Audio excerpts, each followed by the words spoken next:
All right, then on Maritime today, this morning, we are going to be looking at a whole lot of things. We're dissecting the essence of new tariffs in the maritime sector. And joining me on the phone line this morning, I have Dr. Kaide Farrington, who is the CEO of Wealthy Honey Limited. That's Wealthy Honey Limited, and also the former acting president, Association of Nigerian Licensed Custom Agents, and NILCA. All right, Dr. Farrington, it's nice to have you join us. Good morning. Good morning, Mr. Terry. How are you, sir? Very, very good. All right. Thanks for having me. Great. So let's talk about one or two developing issues in the sector. I know that for those who are in this sector, they know the roles that freight forwarders, shippers, the roles that you guys play.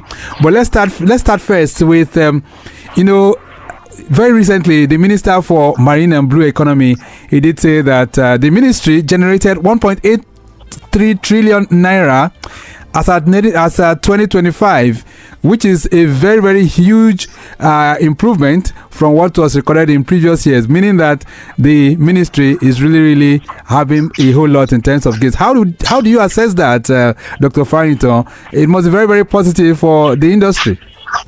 You know, I'm one of those that have been advocating that the ministry can generate even well over 5 trillion. So I'm not surprised. I even want to say that there are still resources that are not being harnessed. So we expect that the ministry can even generate more than that. However, I give kudos to the Honourable Minister, right, at least from shifting from the numbers. So at least another level. Okay, which is very good. He also disclosed that, at that year, maritime exports recorded $29.9 billion worth of exports, which is huge. And that's an area that concerns you guys directly. So what roles do you think people like you, what roles do you think shippers, freight forwarders, what roles did you guys play in all of this? Yes, the only role we play is to make sure that we forward these goods abroad. But the most important role that allows government to generate this revenue actually emanates from the federal government. So it is the federal government we should give kudos for giving incentives to Nigerian exporters and making sure that there is an enabling environment. Honestly, I'm impressed. This present government is actually dwelling seriously on making sure that there's balance of trade. We have never had balance of trade in the history of Nigerian economy. Right. But very soon, in the next 1 or 2 years, we're likely to have balance of trade. Right.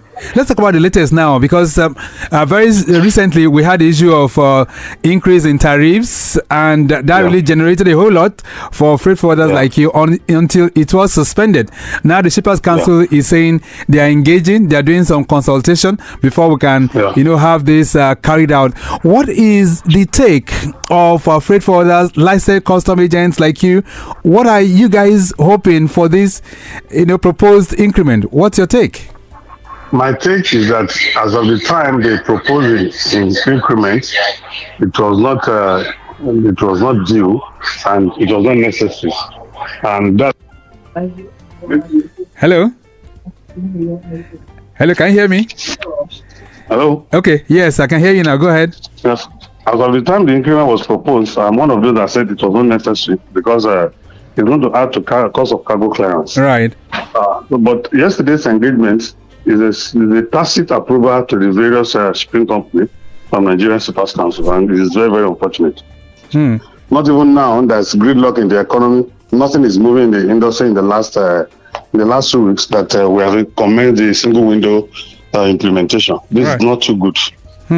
Let's talk about the single window implementation. So far, so good. This is 2-3 weeks down the line. How has it been for stakeholders like you? Nothing has actually moved. It's a gridlock, and the economy of this country has been suspended. It's very, very unfortunate. And I envisage this, and I've actually given them a lot of solutions before implementation. But they horribly implement this single window. As I talk to you now, nothing is moving. Nobody can move cargo in the ports. And I envisage this thing because I know that the various government agencies will always want to protect their domain. There's what we call iron gate bureaucracy. Right. And that is one of the factors that is killing the implementation of single window. Nothing is moving in the industry. And what I can tell you, the only adjective I would say is that Nigerian economy now is at a state of blockade by state of Hormuz. So more or less, it's more or less like a standstill, so to say. That's what we have at the moment. Dr. Farrington, are you there? Okay, we seem to have lost connection. We'll try and see how we can restore that. But of course, we're just looking at emerging trends in the maritime sector, especially that one that relates to the tariffs. And what Dr. Farrington is saying from the stakeholders' perspective, things are a little bit on a standstill right now. And for that to be corrected, probably there must be some kind of review, there must be some kind of reflection from the regulators that would enable this to happen. Dr. Farrington, are you back? Okay, we'll try and look into that. But we'll also be asking the question, what is responsible, for this proposed high costs of shipping tariffs? I'm hearing that 30% of shipping tariffs is being proposed, and we're looking at how all of that will pan out. Dr. Farrington, are you there? Yes, I'm here. Okay, so I'm just trying to find out really from stakeholders like you, any engagement with the regulators yet on this proposed increment? Yeah, the only engagement that happened was that of yesterday by Nigerian Shippers Council, and I do not see that as an engagement, but I see that it's tacit approval given to shipping company, telling the stakeholders that yes, do not complain. We have given them a ceiling. The ceiling is that the increment will be from 10% to 30%. For crying out loud, this is not an engagement, but you are just giving out instructions to the fact that you have approved the increment, and that's very, very unfortunate. Right. This is not what is called engagement. However, there's another angle to it where they say that they need to engage the stakeholders. This is very, very important. Before you do this increment, the various stakeholders need to be carried along. We'll be able to sensitize our consignees and importers. This is what is going to happen in the industry in the next few quarters or so. Not just that we are slamming illegitimate increments on Nigerian bound cargo. This is not too good.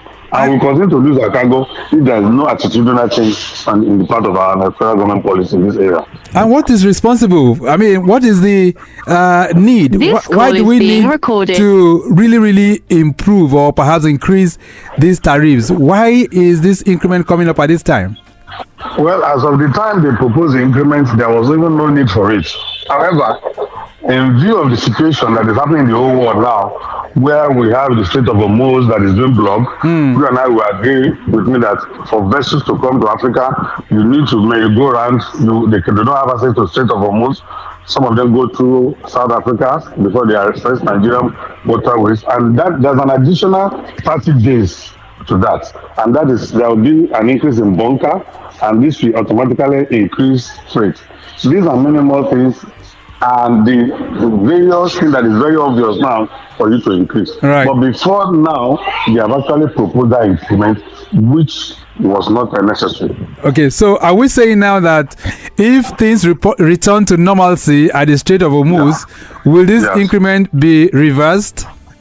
That is the question we should be asking, and that is that nobody is trying to answer that, because there should be a proviso to that. Okay, if you are giving you permission to increase, there must be a proviso to it, the fact that if there's normalcy on the Strait of Hormuz, you reverse back to Sadoko's bellum, ante-bellum. But nobody is talking about that. One thing about Nigerian maritime industry is that the moment you allow this increment to come to stay, nobody talks about it doing it groundwork, and that's too bad. So what are your members, what are you going to be doing now? I mean, considering this kind of proposed increment, I mean, if this is to be carried out, we're hearing of 13% shipping tariffs. If that were to be implemented, what will your members do? Well, we'll talk amongst ourselves, because it's very, very unfortunate that the various authorities are trying to balkanize the freight forwarding associations, to corner them to accept this kind of a thing. So what we will now do is that we'll look for the responsible stakeholders who have integrity and fashion a way out and propose a solution. But for now, I don't want to preempt anything. All right, Dr. Farrington, you've been in this industry for so long. What will be the impact of an increased tariff on the ordinary Nigerian? I mean, how will this, really, really affect the economy? I know for those who are our leaders, they must say definitely this will lead to a whole lot of, revenue generation and the likes. But what impact would this make on the economy? Talk to me. as an expert in economic history, it's tantamount to the fact that there will be increase in the goods that are coming to Nigeria because all these are overhead costs, which was not envisaged by the various importers. And the importer too must transfer it to the final consumer, and that is Nigerians, you and I. It means that there will be increments in the cost of cargoes or goods in our markets. Right. Okay, so what does it do to our quest of becoming, West African maritime hub, so to say? So, will we still have the kind of cargo throughput? Will that still be there? Are we still going to be? Yeah, in view of the fact that this is not, this is the situation now on ground is not actually Nigerian made; it's an international community thing. There's nothing anybody can do about that. As it's affecting cargo in Nigeria, it's also affecting cargo in our neighboring country. So there's no switch amount or that you can use for any importer to discourage them from bringing cargo to our waterways. However, there must be realistic increase. If there must be an increase, and it must have human face, there must also be value-added service for any importer to know that, okay, well, there was an increment, but there is a value-added service. And these are the things that I expected Nigerian Shippers Council to dwell on instead of giving a tacit approval. Right. Well, are you saying this coming too hasty? I mean, now we're talking about port reforms. We're looking at how to reform our ports in terms of improving the infrastructure. Now we're talking about the national single window, which is also being implemented, still having its own teething problems. Were you thinking that... It's not a teething problem. It's not a teaching problem because there is a difference between when a system is having glitches and teaching problem, but when it's that holistic problem, fundamental problem, because nothing is moving. When you say something is having a teaching problem, it means that there's a passage. In my elementary chemistry, that's what we call a permeable membrane, where water passes through. But when it is blocked entirely, nothing is moving, you cannot make any declaration. It is more than teaching problem, it is more than glitches. It's a gridlock economically. So, in your own opinion, this shouldn't be introduced at this time? I mean, is a wrong call at this time? It shouldn't be introduced at this time. That's number one. There ought to be a pilot scale. It should be done in phase by phase, so that we'll look at it. Because even the nicest tool that was introduced by Wellfontaine, they had issues, and they have actually straightened it out. We were actually having issue with the Biodogu, which was an Abiku. Right. But now we are bringing in another system that is not even working at all. You cannot make any document, you cannot make any declaration, and you cannot upload any document. And courtesy of various agencies who are sabotaging this effort. So it is unfortunate that we are having this now. And that is why the policy formulators need to always look at the terrain and carry the stakeholders along. Enough sensitization was not done. And when it gets to its level, it looks as if it has been hijacked by Nigerian Customs Service. And that's why we are where we are now. Anyway, so at this point, what do you think the Honorable Minister should be doing? What do you think that's the Minister for Marine and Blue Economy? For them is that because in the last 2 weeks now, the federal government itself has lost over 200 billion. So my advice for them is that they should suspend this thing, go back to the drawing board, set up the technical committee, and fashion out how this thing can work out. It is in Nigerian interest if it works very well. Right. But the hurried implementation will not do anybody any good. Right. We've spoken with the director of the National Single Window Project, and he did say that all of this is going to be in phases. Now that we're having the first phase, you might be having one or two little challenges, but with time, this is likely going to be corrected. So, are you saying that the infrastructure for this is not properly integrated? Is that what you're saying? Listen, Mr. Terry, when you say it's going to be corrected, that is a situation where the system is functioning. It is not functioning, it is a gridlock. You cannot even make declaration. And are you considering the fact that the various importers are paying damages and storages to the terminal operators? What they ought to do when they are implementing this, they even ought to tie all the shipping company along and say, okay, we want to implement new system. Should in case we run into it, please tell your parent country that there will be waiver for Nigerian importers. This was not done until yesterday that I started shouting. They are not thinking of carrying them along, pleading with them. And do not forget that the various offices here, the principals are abroad. They do not have any power to implement any waiver on damages or storages. So what he is telling Nigeria is not the truth. Suspend this implementation for now. sit down, look at your technical glitches where you had issues, why you are implementing it. 2 weeks is enough for you to know whether this system is working or not. 2 days even, 24 hours. In the maritime industry, time is money to us. Right. Not when you have implemented the system for 2 weeks, it is not working and you are using English for crying out loud in an advanced country. By now, somebody will have been sacked. All right, then. Lagos Traffic Radio. Lagos Traffic Radio, that's 6.1 FM. Dr. Kayode Farrington is our guest on the program. And quickly, getting back to the roads, the 6-tired truck, mini truck belonging to Flour Mills, having a tire problem. This is at Idiroko, Inwards, Maryland. Still receiving attention. Control room can be posted on that one. At the Ogudu Alakpere end, make that on the return journey. Apostolic, Inwards. That's Apostolic, Inwards, the toll gate. You have another breakdown there. That's a message coming in. Hello there. Hello. Yeah, good morning. This is Traffic Manager Salau. All right. Calling from Lekki Ekpe corridor. Go ahead, Salau. Today's road construction work has commenced from Ikota School by Lekki Canton towards Eleganza. Okay. As a result, we are experiencing slow moving traffic from CDC towards Eleganza at the moment. Right. The work is being on half basis method. That is half of the road for the construction. Okay. The remaining half of the road for the motorists. Okay. Towards Eleganza. All right. So we have it from CDC.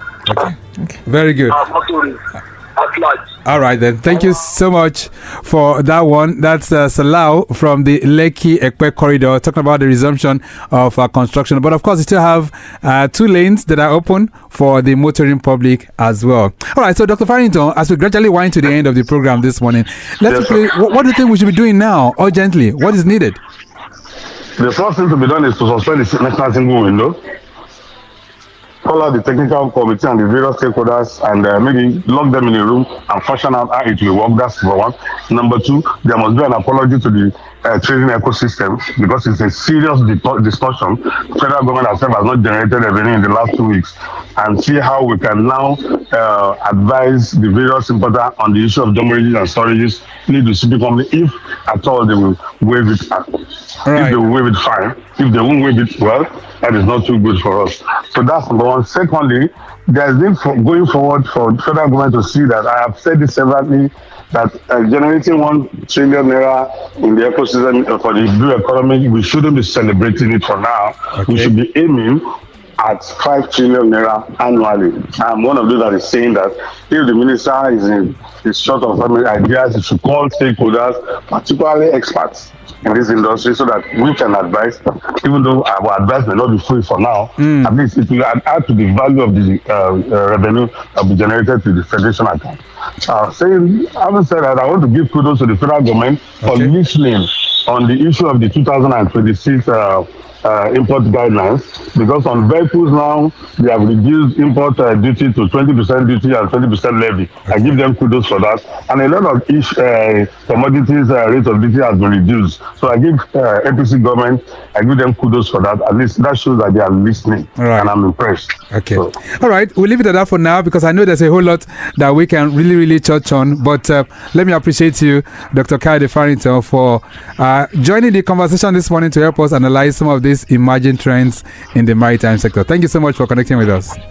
Thank you for having me, sir. Okay, then. So we'll be looking at the need for the increased tariffs and reflecting on emerging trends in the sector. And I can tell you that our guest this morning, who is very much loaded, someone who's very much in that sector, has taken us on this excursion. I'm talking about Dr. Kayode Farrington, CEO, Wealthy Honey Investment Limited, also former acting president, Association of Nigerian Licensed Customs Agents and NELCA. We have to go. The program this morning has been produced by Dayo Anthony, and I say a very big thank you to Remy Aluko and of course Daniel Downsey of our social media unit. Rebecca Adamu is Assistant Director Public Relations for the Nigerian Shippers Council. She's always working tirelessly behind the scene for this program to be on stream. You can connect with the Shippers Council on all their platforms at NG Shippers, My name is Victor Terry. Have a great day. Bye.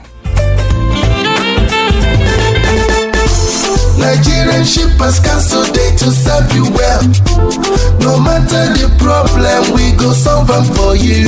Yes, so the Nigerian Shippers Council they feel in a parole now for every level, and as soon as goods they move from port A go enter port B with a measure within on a need. For the Nigerian Shippers Council, we don't sharp proper to fit hear you wella, work with you wella, and help you fit serve your customers them better, no matter where them day. As we country port economic regulator, the Nigerian Shippers Council get every now to fit make government consider the problem where shippers them they face. Visit we office for number 4 or to buy your daily show your daily lane. Papa email us for nsc@shipperscouncil.gov.ng. We website now www.shipperscouncil.gov.ng. Allow us on top 0818-888-8895 or 0703-584-6468. For you, we dey gidigba.